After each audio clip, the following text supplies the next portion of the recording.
পরব্রহ্ম, পরমাত্মা এই অকল্পনীয় সৃষ্টির রচনা করেছেন। সেই সৃষ্টির এক গুরুত্বপূর্ণ অংশ হল এই পৃথিবী, যা সৃষ্টির পর থেকে বহু আশ্চর্য ঘটনা ঘটেছে। ইতিহাসের মধ্যে সেই নানা ঘটনা বিধৃত রয়েছে। এই ঘটনাগুলির মধ্যে এক অলৌকিক ঘটনা হল ভগবান স্বামীনারায়ণের এই পৃথিবীতে অবতার রূপে অবতরণ করা, যার মহিমা আকাশচুম্বী। সেই সর্বোপরি অনন্ত অবতারের অবতারী শ্রী স্বামীনারায়ণ ভগবান এই পৃথিবীতে জন্মগ্রহণ করে সামান্য মানুষের সাথে অতি সামান্য মানুষ হয়ে থাকলেন।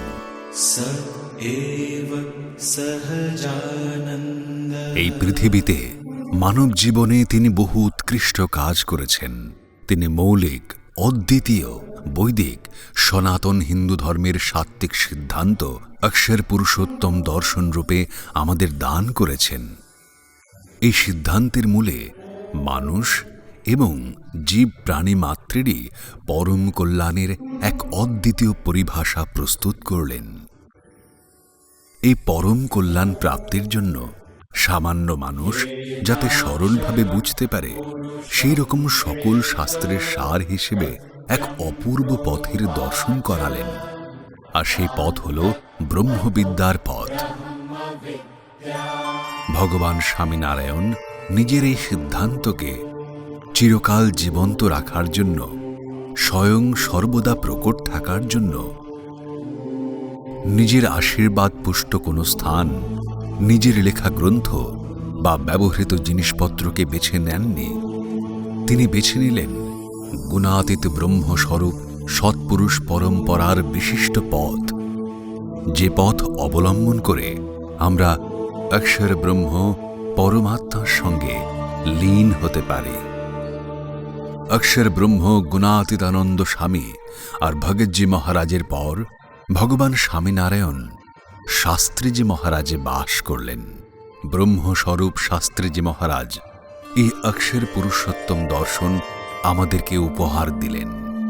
ভগবান স্বামীনারায়ণকে অক্ষর পুরুষোত্তম দর্শনের মাধ্যমে জীবন্ত রাখার জন্যে তিনি বহু কার্য করেছেন। অক্ষর পুরুষোত্তম সিদ্ধান্তকে পরম্পরাগতভাবে জীবন্ত রাখার জন্য শাস্ত্রীজি মহারাজ তাঁর সম্পূর্ণ জীবন সমর্পণ করে দিয়েছিলেন। কে ছিলেন এই শাস্ত্রীজি মহারাজ? কি বা তার জীবনশৈলী? আসুন আমরা দেখি এই ভিডিওর মাধ্যমে। ঊনবিংশ শতাব্দীর প্রথম ভাগে ভগবান স্বামীনারায়ণের সময়কালীন অনেক সাধু, হরিভক্ত এবং তাদের বংশধর ভক্তগণ জীবিত ছিলেন। এমনই এক পরিবার ছিল হরিভক্ত অজুভাই ঝভেরি দাস প্যাটেলের পরিবার। ভারতের গুজরাট রাজ্যের চরতর প্রান্তের মেহরাভ গ্রামের বাসিন্দা হরিভক্ত শ্রী অজুভাই ঝভেরি দাস প্যাটেল আর তার ভাই শম্ভুভাই ঝভেরি দাস প্যাটেল ভগবান স্বামীনারায়ণের অত্যন্ত কৃপাপাত্র ছিলেন। অজুভাইয়ের সুপুত্র ধরে ভাই এবং তার স্ত্রী হেতবার থেকে 1865 সালের 31 জানুয়ারি তারিখে বসন্ত পঞ্চমীর দিনে দুপুর 12টার একটু আগে এক বালকের জন্ম হল, আর সেই বালকের নাম রাখা হল ডুঙ্গার ভাই।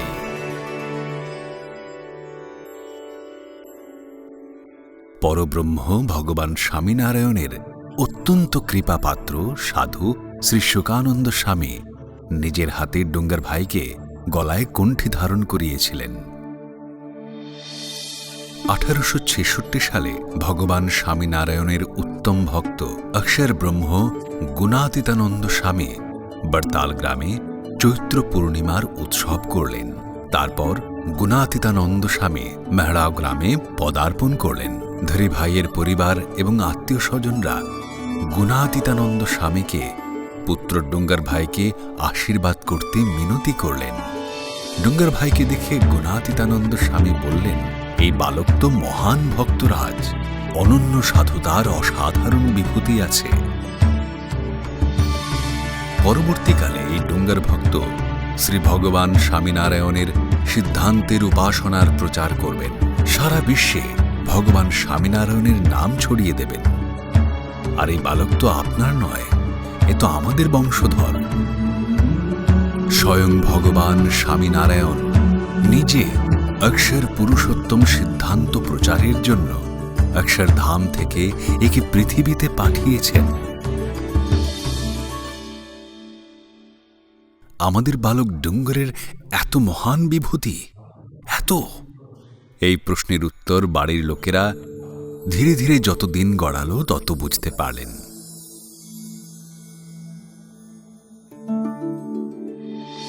পরিবারের এক বিয়ের অনুষ্ঠানের দিন। তখন ডুঙ্গার ভক্তের বয়স মাত্র 21 মাস। একটি ঘরে তাকে শুইয়ে রাখা হয়েছিল। হঠাৎ সবাই দেখল যে ডুঙ্গার ভক্ত তার সমস্ত নাড়ি টেনে সমাধিতে চলে গেলেন এবং সমাধি অবস্থাতে নিজের মতো হাত পা ছড়িয়ে আনন্দ করতে লাগলেন। পরিজনেরা সেই দিন ডুঙ্গার ভক্তের মধ্যে এক সমাধিনিষ্ঠ যোগী পুরুষের দর্শন করলেন। যখন গ্রামের অন্য বাচ্চারা লুকোচুরি বা নানান ধরনের খেলাধুলা করত, তখন ডুঙ্গার ভাই মাটির মন্দির বানিয়ে তাতে মাটির ঠাকুর বসিয়ে আরতি আর কীর্তন গান করার খেলা খেলত। গ্রামবাসীরা ডুঙ্গার ভাইয়ের মধ্যে এক উচ্চকোটির ভক্তের দর্শন পেলেন।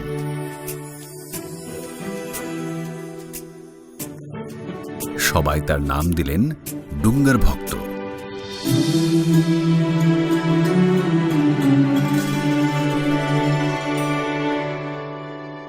1871 সালে বাড়ির এক বিয়ের অনুষ্ঠানে ছোট ছোট বাচ্চারা নানান প্রকারের মিষ্টি আর খাবার খাওয়ার মধ্যে ব্যস্ত ছিল।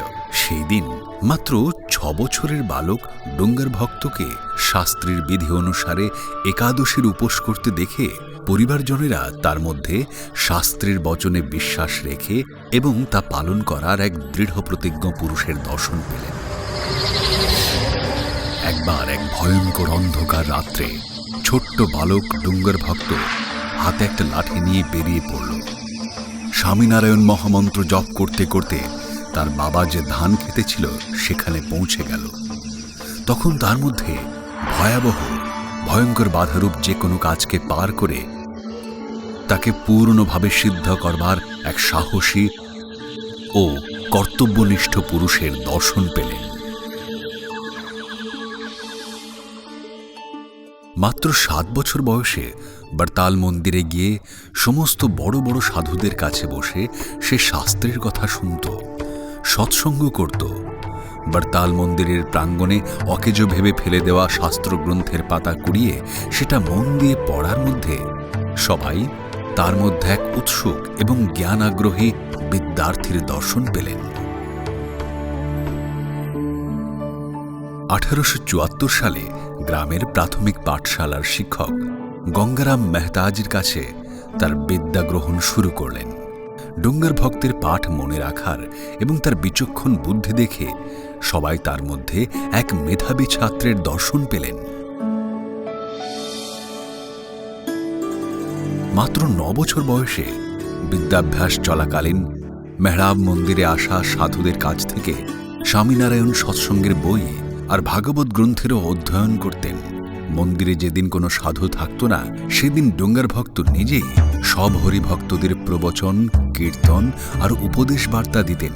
তখন সবার ওনার মধ্যে বিদ্যমান এক পণ্ডিতের দর্শন হতো। একবার মেহরাব গ্রামের ধনী গৃহস্থ রাওজি ভাই ডুঙ্গার ভক্তকে পেটলাদ গ্রামের ইংরেজি স্কুলে পড়িয়ে ব্রিটিশদের বড় অফিসার করে দেবার লোভ দেখালেন।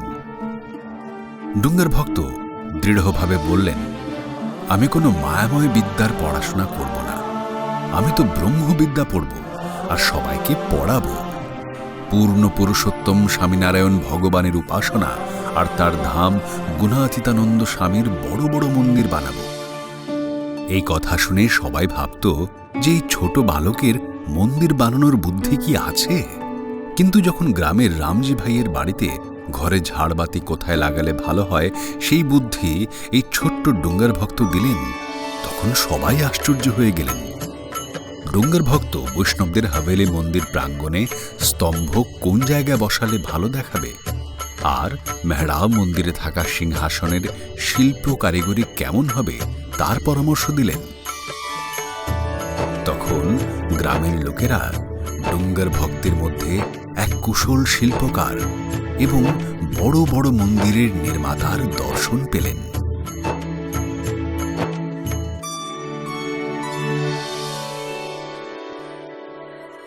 একবার মেহরাব গ্রামে ভাগবতের হরিনাম কীর্তন আয়োজিত হল। যিনি গায়ক ছিলেন তার হঠাৎ মৃত্যু হওয়াতে ডুঙ্গার ভক্ত মাটির কলসি বাজিয়ে কীর্তন গান করে গ্রামের মানুষদের মুগ্ধ করে দিলেন। ডুঙ্গার ভক্তের ওই শৈল্পিক দক্ষতা দেখে গ্রামবাসীরা তার মধ্যে এক বড় সম্প্রদায়ের প্রবচনকার এবং সঠিক সিদ্ধান্তের পথ দেখাতে পারা এক নির্দেশকের দর্শন পেলেন। শুধুমাত্র গ্রামবাসীরাই নয়, সাধুরাও এই বালক ভক্তের কীর্তন প্রবচন শুনে প্রভাবিত হতেন। একবার সম্প্রদায়ের বরিষ্ঠ সাধু সদ্গুরু বিজ্ঞানানন্দ স্বামী, যাকে ভগবান স্বামীনারায়ণ নিজে সাধুত্বের দীক্ষা দিয়েছিলেন আর 12 বছর নিজের কাছে রেখে নিজের জ্ঞান, রুচি ও নিজের অভিপ্রায় বুঝিয়েছিলেন, ভগবান স্বামীনারায়ণ নিজে এই সাধুর ধর্ম, জ্ঞান, বৈরাগ্য আর ভক্তির পরীক্ষা নিয়েছিলেন। সেই সাধু সদ্গুরু বিজ্ঞানানন্দ স্বামী বড়তাল গ্রামে 1881 সালে চৈত্র পূর্ণিমার দিনে ডুঙ্গার ভক্তকে পরীক্ষা করে বলেছিলেন, এই ছেলে যদি সাধু হয় তাহলে আমার উত্তরাধিকারী হতে পারে। স্বামী নিজেই জিজ্ঞাসা করলেন, ডুঙ্গার ভক্ত কি সাধু হবে? ছোট্ট বালক ডুঙ্গার ভক্ত সঙ্গে সঙ্গে তার উত্তর দিলেন। তিনি বললেন, হ্যাঁ স্বামী, আমি সাধু হব। সেই থেকে গুরু আর শিষ্যের এক অদ্ভুত জুটির প্রারম্ভ হল। এবার তো ঘর ছেড়ে বারবার ডুঙ্গার ভক্ত গুরু ভগবান বিজ্ঞানানন্দ স্বামীর কাছে যেতে লাগলেন। একবার বড়তালের আচার্য শ্রী বিহারীলালজি মহারাজ কৌতূহলবশত ডুঙ্গার ভক্তকে জিজ্ঞাসা করলেন, গুরু বিজ্ঞানানন্দ স্বামীর থেকে কি শিখেছ? তখন ডুঙ্গার ভক্ত স্বস্তিক আসনের মধ্যে বসে 100টা মালা স্বামীনারায়ণ স্বামীনারায়ণ মন্ত্রের জপ করে দেখালেন।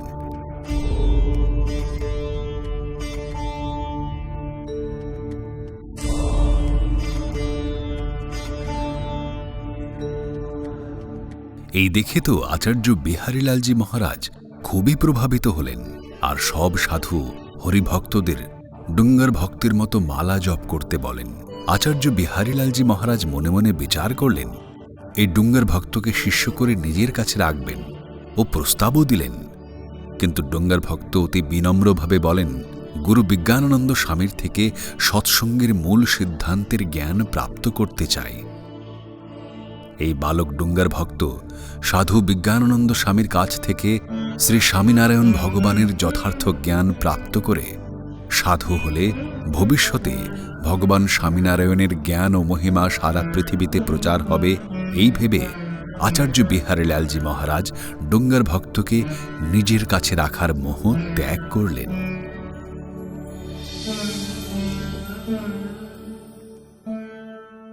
পরের দিন গরুর গাড়িতে করে বড়তাল থেকে মেহরাও গ্রামের বাড়িতে ফেরার পথে ডুঙ্গার ভক্ত তাঁর বাবা ধরি ভাইকে বিনম্রভাবেই বললেন, বাবা, পরমাত্মার সাথে পারলৌকিক সম্বন্ধের কাছে এই লোকের সম্বন্ধের কোনো মূল্যই নেই। এই দেহ আর এই দেহের সম্বন্ধিত সবকিছুই নশ্বর।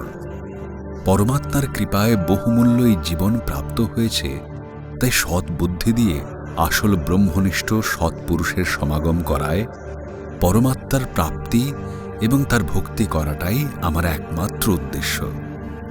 সুতরাং আমি এই সংসারের বন্ধন থেকে মুক্ত হতে চাই।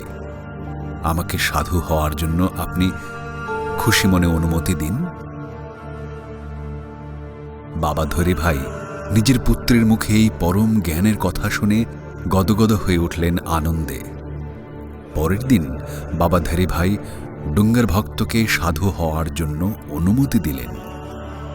যেমন ধনুক থেকে তীর ছুটে যায়, ঠিক তেমনি 1882 সালের অগ্রহায়ণ মাসের একদিন ডুঙ্গার ভক্ত ঘর, পরিবার আর মেহরাও গ্রাম ত্যাগ করলেন।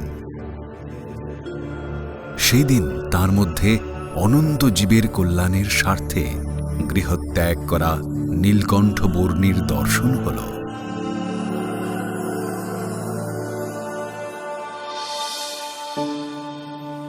সংসার ত্যাগ করে সাধু হওয়ার জন্য বেরিয়ে পড়ল ডুঙ্গার ভক্ত। বরদা মন্দিরে এলো সে। সেখানে বড়তাল মন্দিরের কোঠারি গোর্ধন ভাই ডুঙ্গার ভক্তকে কোঠারির পদে বসাবার প্রস্তাব দিলেন। এই পদ পাওয়ার জন্য লোকেরা হাত কামড়ায়। বড়তাল মন্দিরের আচার্য বিহারীলালজি মহারাজের ডান হাত, এত সামর্থ্যবান ব্যক্তি, বড়তাল গদির রক্ষক, শুভচিন্তক আর অতি গণ্যমান্য প্রতিষ্ঠিত ব্যক্তির প্রস্তাবকে উপেক্ষা করা এতটাও সহজ ছিল না। মন্দিরের কোঠারি হওয়ার প্রস্তাব, তাও এত কম বয়সে, এমনটা কেউ কল্পনাও করতে পারতেন না সেই সময়।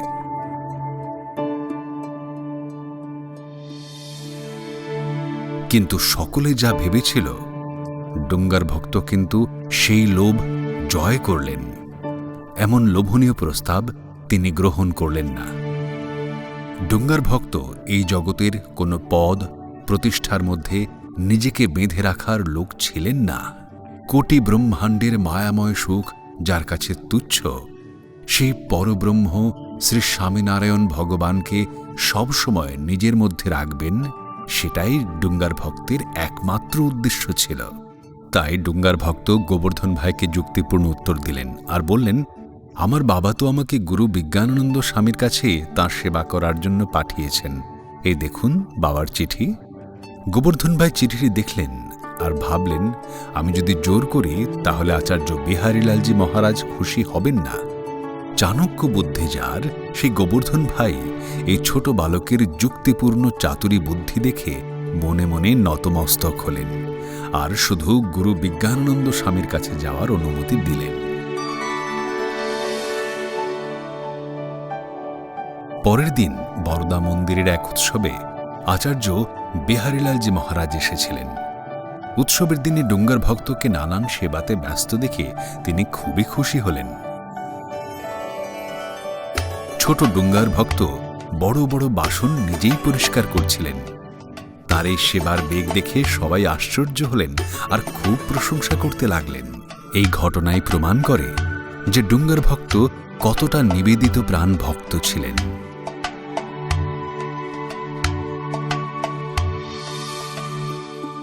বদোদরা উৎসবের পর সুরাত মন্দিরে এসে ডুঙ্গার ভক্ত সমগ্র মন্দিরের কাজকর্ম ও লেনদেনের হিসেব রাখতেন। সদ্গুরু বিজ্ঞানানন্দ স্বামী বচনামৃতের সঙ্গে সঙ্গে সংস্কৃত বিদ্যা এবং শাস্ত্রগ্রন্থের পাঠ দিতেন। লেনদেনের হিসেবে কুশলতা বিদ্যা পাঠে প্রথম আর সাধুতায় শ্রেষ্ঠ এমন ডুঙ্গার ভক্ত ভবিষ্যতে স্বামীনারায়ণ সম্প্রদায়ের একজন উৎকৃষ্ট সাধু হবেন, এই জেনে গুরু বিজ্ঞানানন্দ স্বামী বড়তাল মন্দিরের আচার্য বিহারীলালজি মহারাজকে ডুঙ্গার ভক্তকে সাধুরূপে দীক্ষা দেবার প্রস্তাব দিলেন। গোবর্ধন ভাই কোঠারির মতোই আচার্য বিহারীলালজি মহারাজ এই ডুঙ্গার ভক্তকে শিষ্য করে নিজের কাছে রাখতে চেয়েছিলেন। আর ডুঙ্গার ভক্তকে সাধু করলে নিজের চোখের সামনে সে বড়তাল মন্দিরে থাকবে, তাই এই সুযোগ তিনি হাতছাড়া করলেন না। আচার্য গোবর্ধন ভাই কোঠারির এই প্রস্তাব শেষ পর্যন্ত গৃহীত হল এবং ডুঙ্গার ভক্তকে সাধু হিসেবে দীক্ষা দেওয়ার দিন ঠিক হল।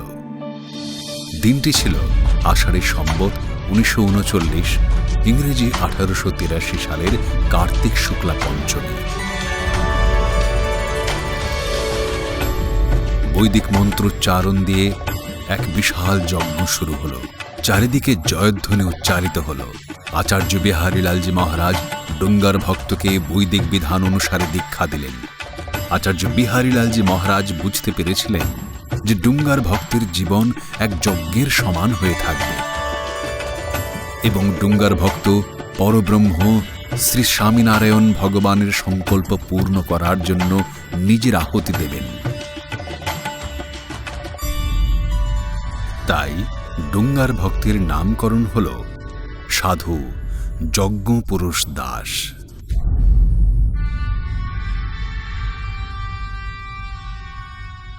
ডুঙ্গার ভক্ত এখন সাধু যজ্ঞপুরুষ দাস হলেন।